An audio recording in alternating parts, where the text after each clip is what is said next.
hilang dalam hidup Anda. Petunjuk-petunjuk akan kami telusuri. Terkadang penolakan-penolakan dalam pencarian itu sering terjadi. Walaupun pencarian itu susah, memerlukan waktu dan tenaga, tapi dengan niat yang tulus dan ikhlas, saya dan tim akan terus membantu Anda. Dan kita kali ini seorang gadis muda, usianya masih 17 tahun.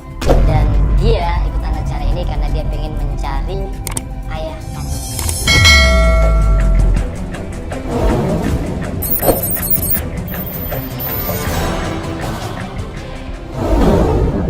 Bapak, soalnya kan dia udah 3 tahun di Jakarta. Biasanya selalu kasih kabar, ya. Tapi akhir-akhir ini udah 3 bulan, dia nggak ada kabar. Nah, semenjak ibunya meninggal dunia, ayahnya ini kembali ke Jakarta. Dan itu nggak pernah nengokin Imas lagi.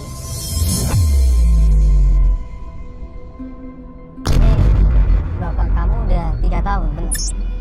Di Jakarta. Dia biasanya ngasih kabar. Selalu kasih kabar. Biasanya kalau dia apa pasti curhat gitu sama Imas. Tapi udah 3 bulan ini sama sekali nggak ada kabar. 3 bulan? Iya. 3 bulan itu nggak ada kabar sama sekali. Nah, selama 3 tahun ini, terakhir ayah kamu hubungin kamu 3 bulan itu, dia ngomong apa terakhir? Sebelum dia nggak ada kabar. Ingat nggak?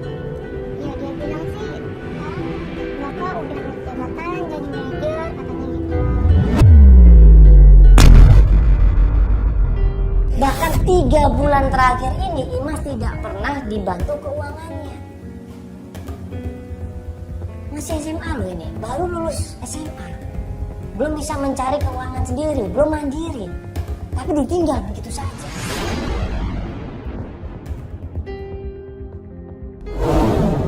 Ya, kamu kan ini selama ini tinggal sama ibu di Tasik. Waktu ibu kamu meninggal, gimana perasaan kamu waktu itu? Kalau ingat ibu mah ya Imas suka nggak kuat.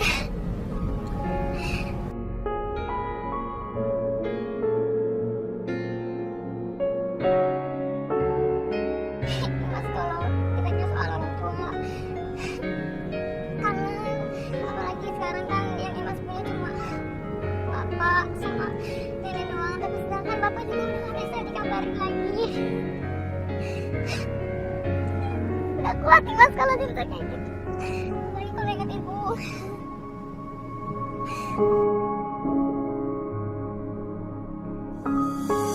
Imas yakin banget di situ ayahnya ini sayang sama dia. Ayahnya perhatian sama dia. Ayahnya selalu mencukupi semua kebutuhan Imas. Nah, tapi kenapa seorang ayah di sini kok membiarkan anaknya tanpa ada kabar sama sekali? Ibu ngomong sesuatu nggak mungkin sama kamu sama bapak waktu sebelum meninggal? Imas sempat feeling aja kalau ibu maksudnya udah nggak bakal lama temenin Imas lagi. Ibu paling bilang ya Imas jaga baik-baik aja diri Imas gitu. Ya kuat Imas ceritanya.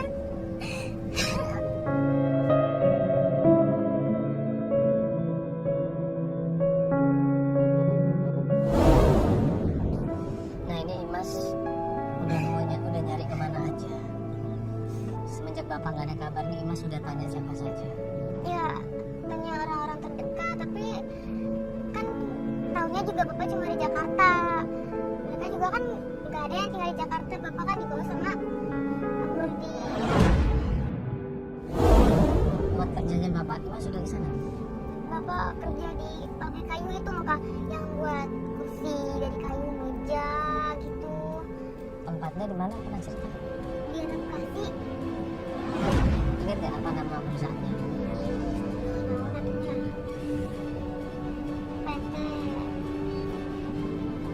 PT Karya Mandiri kayaknya mah. Karya Mandiri Kak. Yakin Mandiri. Hanya berbekal nama PT Karya Mandiri yang bergerak di bidang furniture. Akhirnya tim mencoba mencari informasi di daerah Bekasi.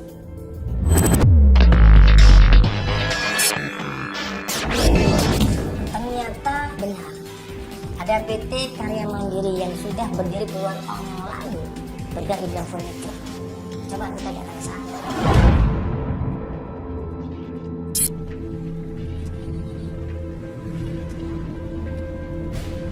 Coba kita masuk aja Pak. Nah nanti kita nanya dulu sama satpam. Nanya sampai foto nih Pak. Di sini Pak. Ya. Siang Pak. Saya mau nanya ini PT Karya Mandiri Pak. Ya, Karya Mandiri. Oh betul Pak ya? Bapak, ini ada apa nih kok? Banyak kamera-kamera di sini, Pak. Oh enggak, ini syuting saya aja sih Pak. Iya. Bapak ya, peraturan dari kantor kan tidak ada boleh kamera yang harus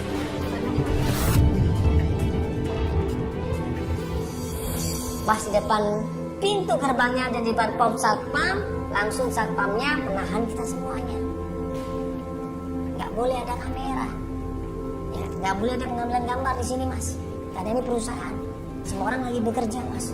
Tolong dimatikan kameranya. Akhirnya kita jelaskan di situ bahwa kita di sini pengen nanya, bener nggak ada seorang yang bernama Wahyu Setiawan? Ini fotonya Pak, manajer di sini. Pak, ini saya mau nanya, Bapak kenal yang namanya Wahyu? Iya Pak. Pak Wahyu. Awalnya bapak saya dia jadi manajer di sini. Ini ada fotonya Pak. Jadi Pak Wahyu ini udah lumayan lama kerja di sini. Sekarang jadi manajernya. Bapak, manajernya di sini bukan Pak Wahyu, tapi Pak Arfan. Maaf Pak, mungkin yang bertanggung jawab di sini siapa Pak? Ada supervisor. Supervisor. Mungkin bisa saya ketemu sama supervisornya Pak? Sebentar Pak ya, saya cek dulu ke dalam ya. Iya. Tapi tolong kalau bisa kamera jangan meliput-liput sini ya, Pak. Enggak Pak, ini cuma mengeliput ke saya aja. Tidak meliput ke kantor. Tidak ada masalah kan Pak. Sekalian izinin mungkin kalau boleh ngeliput ya kita akan ngeliput ke sana Pak. Iya. Oke ya. Iya nggak usah ngeliput ke sana ya. Satpam ini bilang sama kita semuanya, kita dibolehkan masuk ke dalam. Ketemu sama supervisinya. Tapi dengan syarat, kamera tidak boleh masuk ke dalam. Ya. Ada kameramen di sini ya. Tolong nanti suara gue, audio gue ya, tolong nanti di audio gue ya, nanti tolong didengerin ya supaya bisa masuk ke dalam nanti ya. Karena kalau tanpa audio agak susah nanti informasinya ya. Ayo. Masuk ke dalam perusahaan tersebut dan ketemu langsung sama supervisinya. Baik orangnya.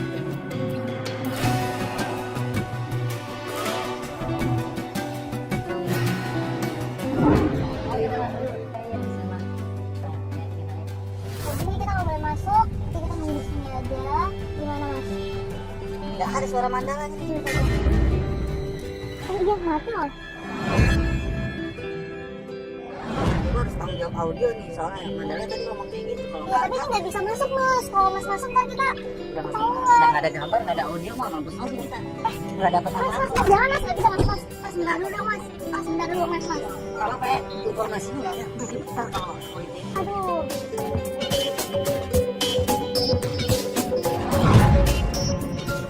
Iya Pak, jadi ini anaknya udah 3 bulan ini nggak dapat kabar sama ayahnya. Ayahnya bilang ayahnya tuh kerja di sini sebagai manajer namanya Pak Wahyu Setiawan. Ini PT Karya Mandiri. Betul. Betul Pak ya. Nanti bisa tolong dipanggilkan Pak sama Pak Wahyu Setiawan.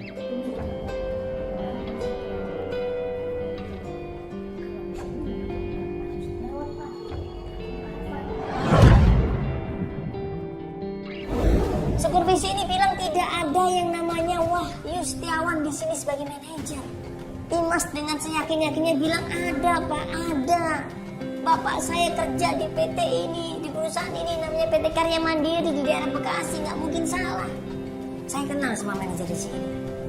Waduh, kalau dia kenal sama manajer di sini, nah terus siapa Wahyu Setiawan ini? Saya kenal dia bukan orang asing buat saya. Dia bukan manajer di sini. Dalam hati aku di situ aku berpikir loh, kenapa bapaknya ngaku-ngaku manajer? Sedikit saya menceritakan, paman itu sempat melakukan tindakan pembunuhan. Jadi supervisi ini cerita 1,5 tahun yang lalu Bapak Wahyu Setiawan ini ada masalah di perusahaannya. Dia mengambil barang-barang milik perusahaan, alat-alat perusahaan diambil tanpa izin, tanpa diketahui orang, alias mencuri.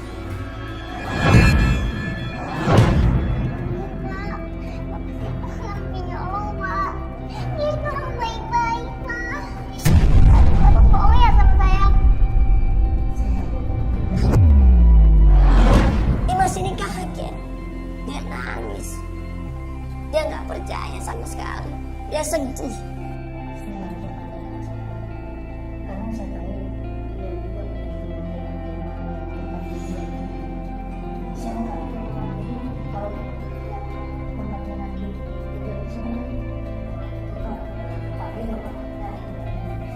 Barang-barang yang diambil sama Wahyu Setiawan ini bukan barang-barang mewah, tapi barang-barang impor dari luar negeri yang diambil dan kemudian dijual ke penadah. Sampai dia jelaskan semuanya siapa penadah, namanya Bang Beni di daerah Pasar Minggu sana. Kalau nggak percaya tanya aja sama Bang Beni, dia tahu semua.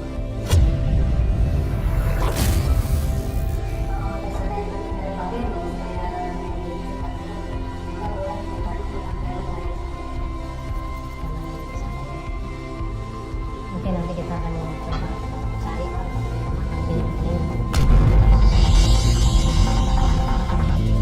pas kita bahas masalah Bang Beno, tiba-tiba satpam ini mergokin kameramen kita ngambil gambar tanpa izin.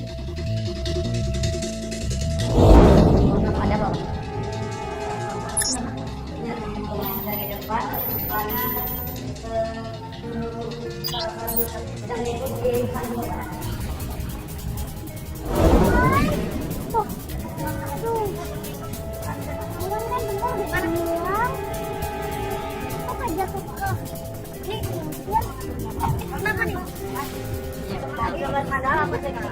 Tadi saya udah pesan Mas, tidak boleh meliput gambar di perusahaan ini.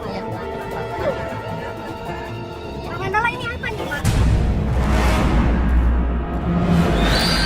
Pak, mungkin tadi tanpa seizin saya tidak masuk ke dalam, tapi ngambil gambar saya aja Pak. Yang nggak bisa dong Pak, ini saya bisa tuntut loh Pak.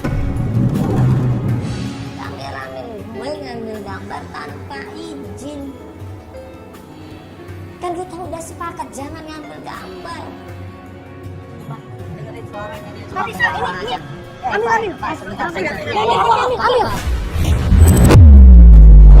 Pak, Ini dengerin dulu. Kita di sini mengambil mandala, gambar mandala aja. Tapi saya tadi udah bilang tidak boleh ngambil gambar di sini Pak. ini udah melanggar suku mereka, melanggar aturan mereka. Gak bisa Mas, gambar nggak boleh diambil di sini. Saya cuma dengerin ngomong dulu. Saya cuma dengerin mandala ngomong apa. Bapak ini nggak ngomong saya kerja. Saya tanggal di sini Pak. Kamu kalau mau terus. Kita tidak ada sebenarnya. Itu Mas sudah jadi kebijakan di perusahaan kami. Ya silakan Pak. Ya sudah Pak ya, kita mohon maaf sebelumnya Pak ya. Ya kita mau pamit aja Pak. Ya sudah dikasih kan Pak. Yuk mobil yuk. Setelah tim mencoba ngecek ke daerah Pasar Minggu, tanya dari orang ke orang, coba untuk survei, coba untuk observasi di sana, benar nggak ada yang namanya Bang Beno pemilik barang-barang bekas daerah Pasar Minggu, dan ternyata ini kita nanya ke Solo ya. Hah? Sebelah sana. Sebelah sana. Apa Pak? Kenapa Bang? Lu siapa ini? Udah masuk dari izin terus mau kameranya? Itu jual lu pada pakai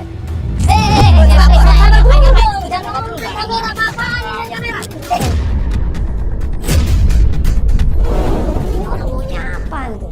Kita tuh baru datang, mobil kita baru datang, dan gua pun baru keluar dari mobil. Kamera baru aja standby. Udah langsung dimaki-maki di situ, diteriakin di situ. Kita nyolong. Gua kan nanya baik-baik.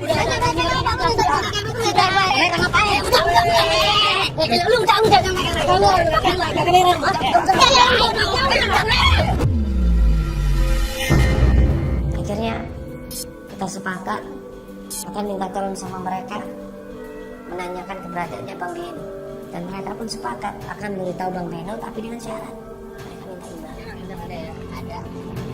Sekarang lu buat catatan Mari. Nah, kita gua ajak satu kameramen dengan bawa audio untuk beli Bang Beno. Oke, siap.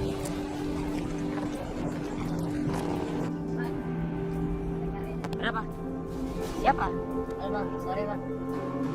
Saya Mandala, saya Beno.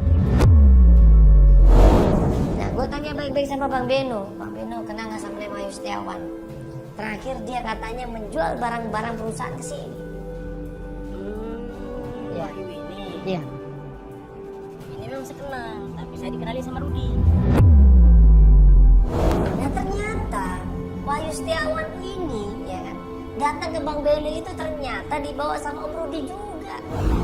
Semuanya Rudi coba. Datang ke Jakarta juga diajak Rudi. Dapat pekerjaan di Karya Mandiri juga karena Rudi. Ngambil barang kemudian diserahkan ke Bang Beno, dijual ke Bang Beno juga Rudi yang ngajakin. Kalau memang abang mau nyari dia ke sana, ya tongkrongan itu dekat tempat ngejim sana. Tempat ngejim daerah mana Mas? Nggak jauh dari sini kok. Nggak jauh dari sini. Maksudnya nggak jauh dari sini namanya tempat gym atau dekat apa mungkin? Nanti abang keluar dari sini ke depan sana, tanya dah. Tanya aja, lurus sana ya. Iya. Tanya situ. Ada nomor teleponnya nggak Bang? Rudi. Kagak lah, gua nggak punya nomor telepon dia. Karena buat apa gua ambil nomor telepon dia kan? Nggak penting juga buat gua kok. Oke Bang kalau gitu. Makasih banyak Bang ya. Sama-sama, Iya, sama-sama. ini sorry nggak banget Bang. Nggak apa-apa. Iya. Makasih juga ya. Ya, sorry Bang ya. Oke ya. Ya, makasih Bang. Iya, tadi aku udah ketemu sama Bang Beno. Tadi yang berewokan, lihat kan dia. Oh, yang berewokan itu ya? Ya, itu emang dia bosnya di sini. Dia bilang apa kak? Jadi semua barang yang masuk di sini difilter ke dia udah pasti. Pasti dia tahu barang itu. Awalnya tadi sebelum dia melihat foto dia agak-agak lupa. Wahyu Setiawannya mana? Mau tunjukin fotonya di situ dan dia baru bilang, oh iya, gua ingat ini Mas. Bang Beno ini waktu aku tunjukin foto bapak kamu, ya, dia memang ingat. Dia kenal, emang bapak kamu itu pernah datang ke punya jual barang murah. Ya, barang murah bahkan dia ingat harganya kurang lebih 5 juta. 5 juta? Buat apa ya bapak? Aduh. Ya sepertinya sih emang dia lagi butuh. Murah itu katanya murah Kalau banget. bapak butuh sesuatu pasti cerita kok sama aku. Buktinya bapak nggak cerita apa-apa sama aku. Biasanya kan dia sering curhat. Nggak ada ah. Dan ternyata Wahyu Setiawan ini ya kan, datang ke Bang Beno itu ternyata dibawa sama Om Rudi juga. Dia nggak kenal dan nggak tahu di mana bapak kamu. Dia cuma dikenal sama Pak Rudi itu. Itu kapan dia datangnya? Aduh, kayaknya udah lumayan lama juga. Bapak beneran menjual barang-barangnya ke sini ya? Bapak nyolong dong. Buat apa ya tapi ya kak? Ya aku nggak tahu. Berarti kan udah jelas-jelas yang kenalkan ini adalah Om Rudi. Kenal nggak sama Om Rudi? Dia bilang kenal saya sama Om Rudi. Rudi saya kenal. Gimana saya bisa ketemu sama Rudi? Coba aja datang ke tempat kecil di sini. Rudi nggak tahu di mana keberadaan Pak Bapak kamu sama Pak Rudi. Dia cuma tahunya di Pak Rudi suka nongkrong di Pak Najib. Udah kita sekarang coba tanya Pak Rudi atau Om Rudi supaya lebih jelas semuanya. Yuk. Ya. Wahyu Setiawan kita nggak tahu di mana. Rudi kita nggak punya nomor teleponnya, cuma dikasih tahu tempat ngecim biasa dia nongkrong. Ya udah, kasih cuma itu petunjuknya. Coba kita datang ke sana. Karena lokasinya nggak jauh, akhirnya kita coba-coba pergi ke sana. Ya, ini kita udah dapat kabar dari tim kita tempat nge-gym biasa. Rudi nongkrong di sana sama teman-temannya, bahkan dia juga suka nge-gym tempat itu. Nah, ternyata emang ada Rudinya ya saat ini ya. Nah, Rudinya ada di sini. Tim kita sudah ngecek datang ke sini ya. Jadi waktu gua tanya sama Imas, ingat nggak sama mukanya Om Rudi? Saya ingat Mas.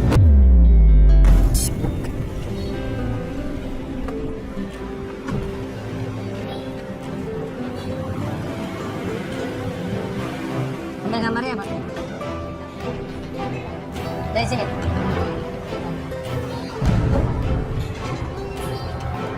Nah, Mas, itu sampai di sana kita tanya sama beberapa orang yang fitness di situ. Dia sama-sama. Mas, isi Mas. Ya, sorry ganggu sebentar. Iya. Kenapa? Kenal yang namanya Rudi nggak Mas? Nah, itu orang. Wadah. Langsung kita samperin dia, langsung kita tanya dia. Jalannya apa? Om Rudi. Iya, Mas. Apa Mas? Apa ini Mas? Oh iya, kamu ada di sini. Ini ada apa deh? Ini ada kamera ini maksudnya apa nih? Jelas Om Rudi itu yang mengajak menjual barang-barang itu sama Bang B. Harusnya orang ini ditangkap juga. Waktu itu kan Om yang bawa bapak saya di Jakarta. Mau cari kerja katanya. Bapak saya gimana sekarang Om? Saya tidak tahu sama sekali dah mana begini.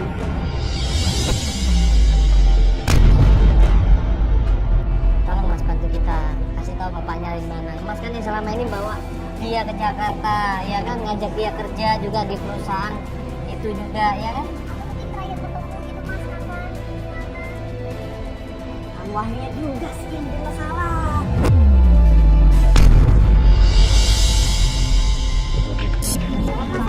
Oke, baik. Jadi gini, Kang Wahyu itu sebenarnya lagi butuh uang. Dia cerita sama saya, katanya dia ingin sekali di masa kuliah.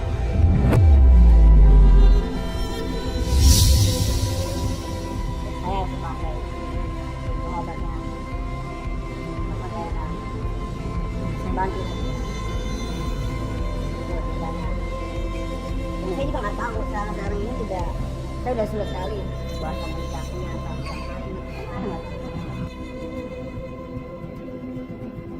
Nah, Imas di situ memohon, matanya berkaca-kaca aja. Dia minta tolong sama Rudi, tolong kasih tahu di mana ayah saya, di mana bapak saya. Oke, tunggu bapak Om. Sekarang tunggu dong Om. Di mana bapak sekarang Om? Oke. Dia bilang kalau dia itu ingin sekali bekerja. Saya kenalkan dia ke klien saya. Tapi otomatisnya apa? Secara Kang Wahyu harus minta penampilannya.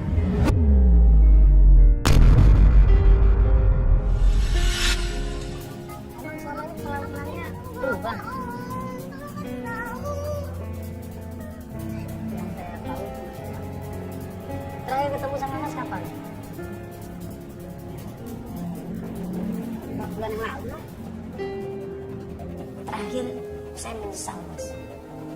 Saya bingung kenapa kok Wahyu itu melakukan ini. Kenapa kok dia mau melakukan itu? Ini informasi yang saya dapat, Mas ini yang kenalin Wahyu sama Pak Beno yang barang-barang bekas itu. Ya, terus kenapa sebagai teman Bapak kok membiarkan Pak Wahyu ini mengambil barang-barang dari kantor? Karena Kang Wahyu teh butuh uang. Dia mungkin dipaksa mencuri barang-barang pabrik.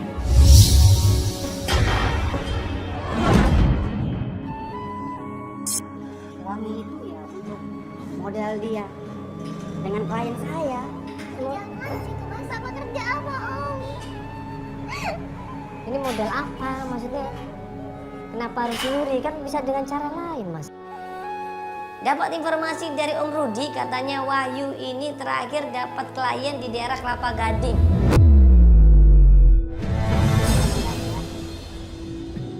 Saya kasih tahu. Saya ingat waktu itu dia sering bertemu dengan klien itu di kosan daerah Kelapa Gading. Kos-kosan apa namanya? Kos-kosan Kelapa Gading kan banyak Mas. Mawar.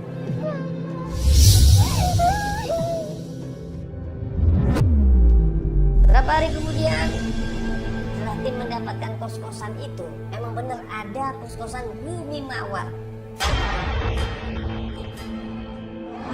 Ya ini setelah kemarin kita berusaha minta tolong sama tim mencari di mana keberadaan kos-kosan Bumi Mawar. Ya. Tim akhirnya dapat di daerah Kelapa Gading, ya, Bumi Mawar ini, dan sekarang kita udah mau nyampe tempat kos-kosannya. Pas kita sampai kos-kosan tersebut, kos-kosannya sepi kan? Seperti kos-kosan eksklusif di sini. Ada kos-kosan atau apa ini? Kos-kosan ini, kos-kosan. Pas sampai tempat kos-kosannya, baru aja kita turun tiba-tiba.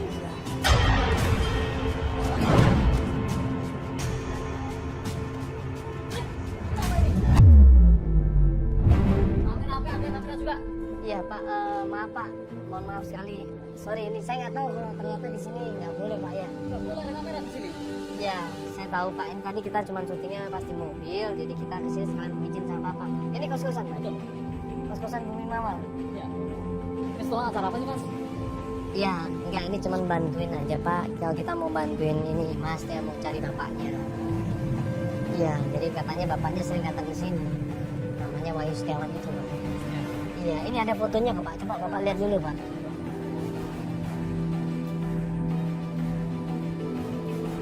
Oh yang ini. Iya. Mesti datang malam-malam. Ini punya Indri. Kamu yang ini Bro. Iya. Dia sering datang ke sini bener? Iya malam-malam. Malam-malam, jam berapa malamnya Pak? 99% dugaanku tentang Wahyu Setiawan negatif. Jadi hampir setiap malam Pak ya? Ya sering. Sering Pak? Hari ini ada nggak Pak ya kira-kira ya? Harus sih ada kalau tiap hari ya Pak ya. Tapi belum datang. Akhirnya gue minta tolong sama Pak Satpam ini Pak, tolong saya pengen ketemu sama tante. Mas ini udah lama nggak ketemu sama ayahnya, udah hampir 1,5 tahun nih, 1,5 tahun nggak ketemu sama ayahnya. Dan ayahnya tadi itu Pak di foto itu, iya ibunya udah meninggal, dia nggak punya siapa-siapa lagi.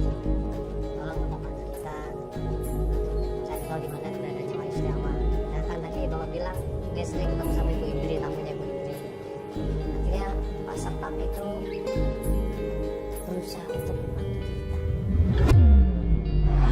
Mesti gini Pak, saya minta tolong Bapak ke Bu Indri, izin ke Bu Indri, saya mau ketemu gitu. Oh boleh Pak ya? Oke Pak, saya tunggu sini Pak ya. Gak berapa lama kemudian Pak Satpam ini turun, dan waktu dia turun mengajak Ibu Indri, Ibu Indrinya mundur, langsung dia stop di situ.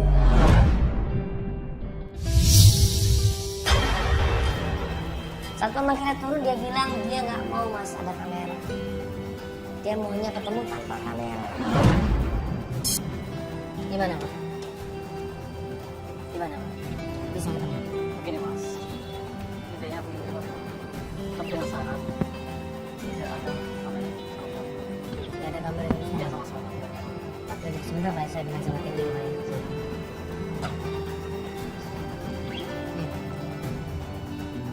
Akhirnya gue coba atur strategi sama tim, ya sudah kita sepakat ya untuk tidak ada kamera. Gue bilang sama salah satu kamera naik kamera yang dipencet aja. Udah, lampu matiin semuanya ya. Yuk, Vel kamu ajak ya sekejap mobil. Oke ya, ntar aku kabarin yuk teman-teman ya, matiin semuanya ya. Ya masuk aja lu, cabut dari sini. Mantap. Ya Pak, tim kita udah pergi, kamera juga nggak ada. Ya, tolong Pak ini. Tadi ya sudah saya bisa ngomong. Terima kasih. Oke Pak. Tunggu berapa menit kemudian Pak Satpam ini datang menghampiri gue dengan Ibu Indri atau tante ini. Dia ngeliat kanan kiri, dia lihat sekitar ada kamera. Gue bilang ada kamera Ibu. Dia bilang kalau bukan saya, wajah saya sampai terekspos di kamera, kalian bisa tahu.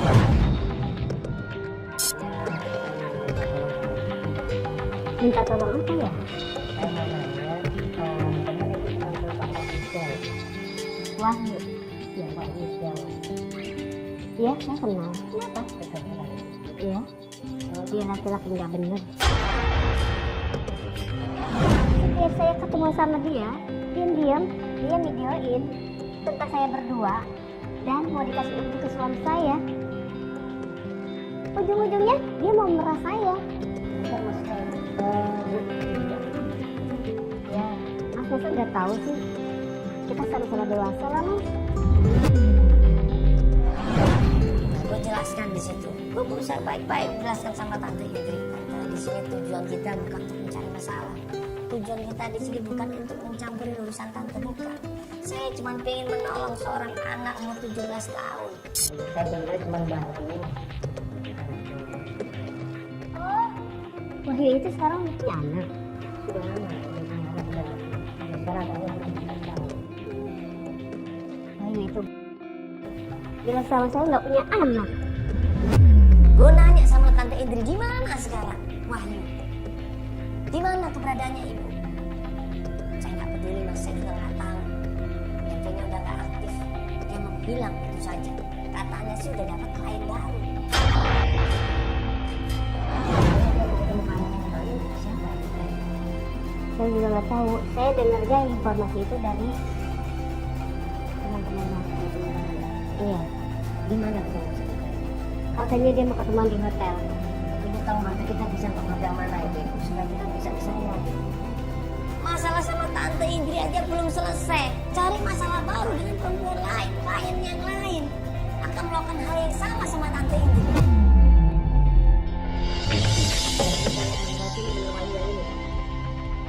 Iya, benar ini orangnya.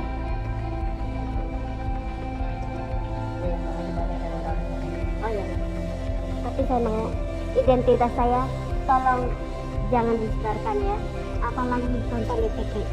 Kayak tawan saya lihat di TV, saya akan nuntut Mas ya.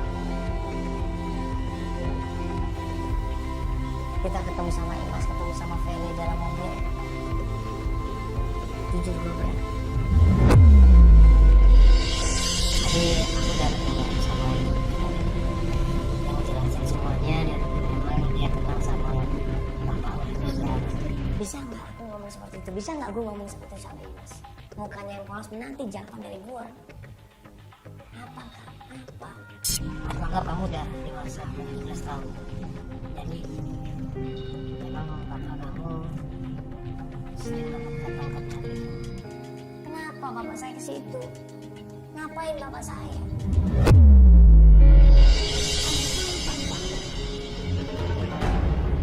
Bapak kamu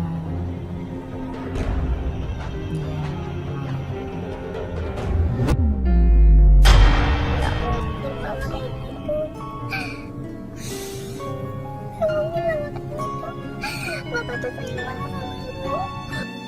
satu seorang anak yang selama ini cinta sama ayahnya hancur lebur di situ. Dia nangis, dia nggak percaya.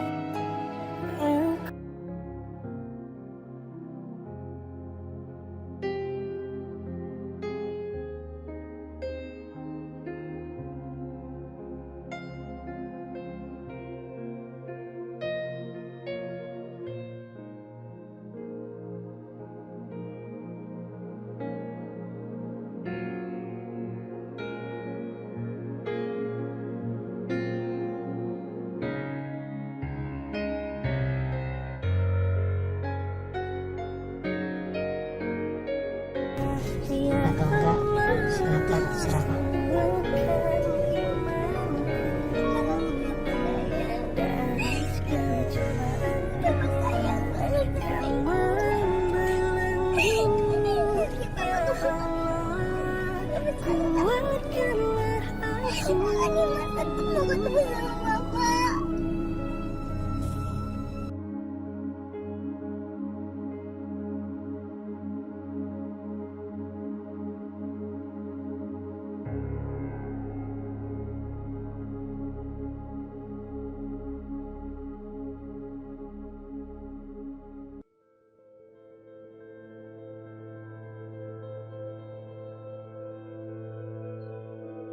Ini kita udah sampai hotel di mana katanya bapak kamu janjian sama kliennya. Masih belum tahu dia. Ini dia ketemunya sama siapa dan di mananya kita juga belum tahu. Tunggu malam hari. Ya. Tim juga belum ngasih kabar, belum ada tanda-tanda. Ya, pas di malam hari kurang lebih sekitar jam 9 jam 10 malam. Tiba-tiba. Itu banget. Yakin kamu bisa lihat? Hah? Bener, sebentar. Mas kaget dia teriak itu, Mas. Ayah. Dia mau turun waktu itu buat ayah. Di hotel nggak boleh kalau kita bawa kamera seperti ini. Lihat itu satpamnya banyak banget di sini loh. Sebentar. Mas nggak bisa kamu seperti itu dulu. Tunggu dulu. Dia masuk mobil lagi. Sebentar. Fel, kalau gitu kamu coba ikutin naik mobil ya sama Imas. Ya, kamu temenin Imas. Aku coba naik motor ya. Ya, sama tim coba. Iya, kamu coba jaga. Abang monitor, Bang. Abang monitor siapin motor, Bang. Sama jaket gue, Bang ya. Kita kejar mobil depan itu, Bang ya. Oke, yuk, buruan. Ya, tolong jagain ya. Oke.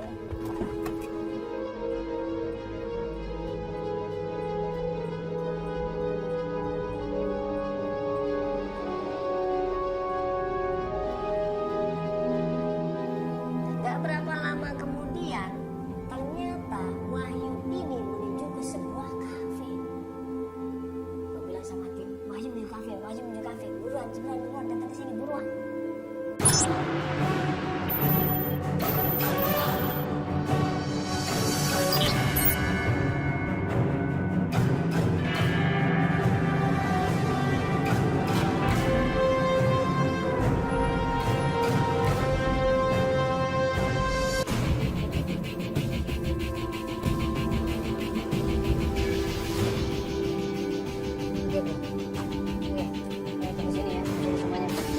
Bilang sama tim, Wahyu di kafe, buruan datang ke sini buruan.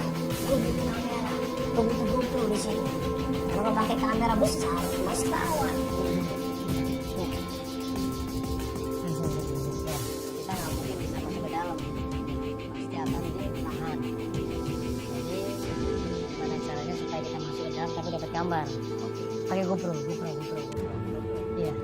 Jadi coba si Fendi, bawa suruh bawa GoPro. Kita bawa GoPro.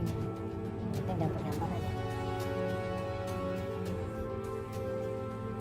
Halo Fel, lo kemari ke kafe kalian bawa GoPro ya? Oke, sekarang cepat ya. Ya cepat ya. Ini gue langsung seru ya. Oke, buruan ya, siap. Lu pakai bahasa tapi kelihatan. Lu bawa pakai jaket gue deh. Iya lah, kalau sana kita masuk ke dalam nanti pura-pura makan aja. Dia kan nggak curiga. Nah, Wahyu ini mas datang ke sebuah kafe, dia berhenti di sana, masuk ke kafe dan dia ketemu sama perempuan lagi.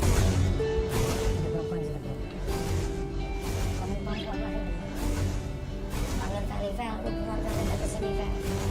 Bawa GoPro Fel. Lu harus cari gambar, lu harus cari informasi tentang Wahyu ini Fel. Buruan Fel.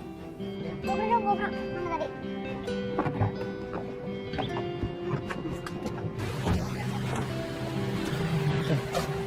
Ya, ini GoPro-nya, ini biar aku bawa. Jadi bapak kamu dari sini, bapak kamu.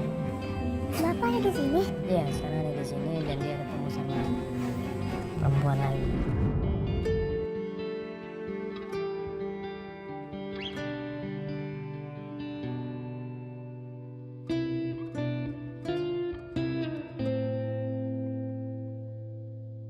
Oke, kamu Fel, jagain Imas. Nanti kalau ada apa-apa panggil kru semuanya. Yuk. Dosa juga tempatnya salah, ya Allah, ampuni dosaku. Mungkin tiada terhingga lagi kesalahanku, ya Allah. Gua masuk ke dalam kafe. Wah ini ngeliat gue. Karena nggak ada kamera dia kok curiga. gue pesen minum aja di situ di kafe itu. Gue pesen minum, ambil gambar dia pakai gue, ambil gambar dia pakai gue. Gue dengar pembicaraan dia. Males gue dengerin. Udah pengen nangkep aja nih gue orangnya. Kalau bukan karena Imas gue tangkap itu orang, gue serahin ke Imas. Nah gak lama kemudian waktu gue mau pegang ini orang, tiba-tiba datang segerombolan preman badannya gede-gede, marah-marah di situ, ngegeret ini. Lalu digeret, paksa untuk ikut sama dia.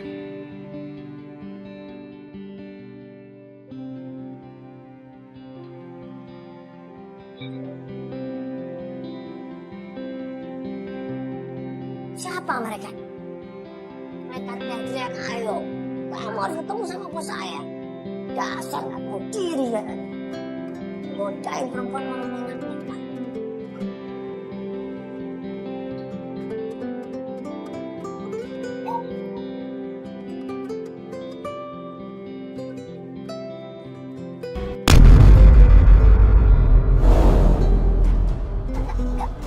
Bang, bentar. Udah, siap. Bang, mau cari putih. Iya, bang, mau cari putih. Iya, bang, mau cari putih. Bukan dia. Bahaya ini. Takutnya Bri kenapa-kenapa, masa kita diam aja. Akhirnya kita coba tolong di situ. Kita coba berusaha lerai di situ. Kita coba berusaha kasih tahu baik-baik di situ. Malah gue mendorong.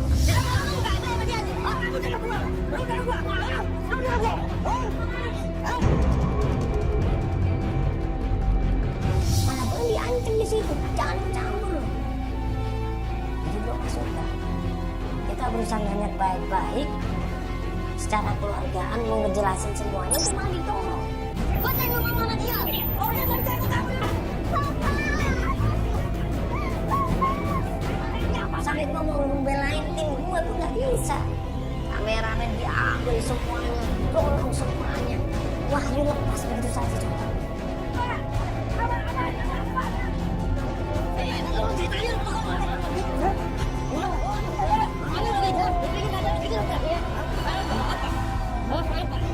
Akhirnya di situ Wahyu diseret ke dalam mobil, diculik dia, dibawa kabur sama orang-orang itu, sama preman-preman itu. Mereka masih sangat cepat sekali. Langsung kita panik. Oke, gua gak ada urusan sama lu. Gua gak ada urusan sama lu. Gila, angkat lu gue. Kemana lu? Lu lihat anak dia. Lu lihat anak ini. Lu lihat anak ini. Urusan lu. Kemana tadi? Kemana? Hah? Ayo kita kejar di situ.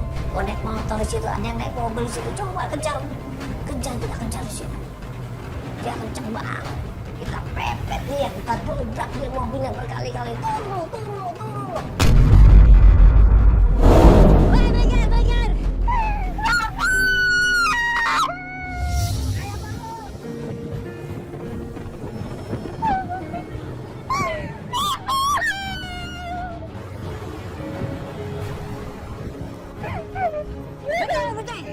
Mas, pepetin aja nggak apa-apa mas. Beda bisa, oke. Bentar. Hei! Mobil terus melesat di situ. Dan melihat waktu mobil itu berhenti. Preman-preman itu ada di dalam mobil. Mereka cuma pengen Wahyu, gak ada yang lain. Apa kamu dalam bahaya? Kejar Pak, jangan sampai lepas Pak, kejar Pak. Ayo Pak, cepet kejar Pak. Bahaya itu Pak. Gila, ini siapa ini? Gue gak tahu sampai sekarang siapa orang ini. Pak, luput aja Pak. Kakak cepet Pak. Aku gak tahu siapa itu orang.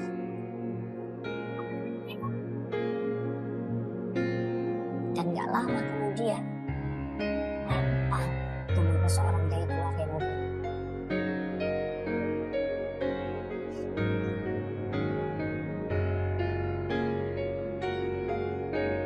Itu Pak, di bawah.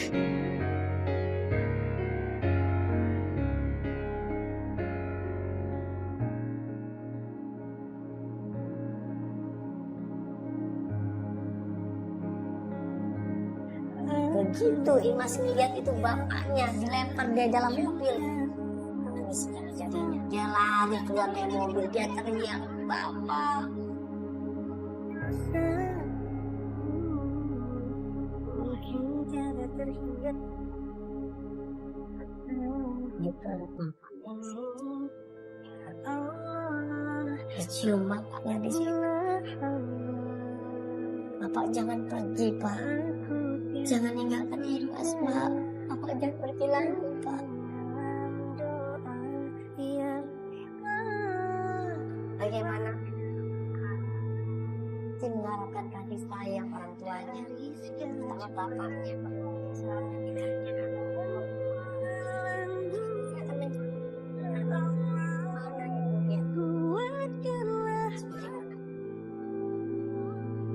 Jagalah anak kita sebaik-baiknya. Rawat anak kita sebaik-baiknya.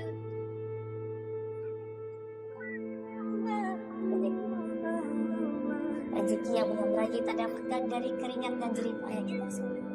Jangan beri anak kita rezeki yang panas, yang haram, yang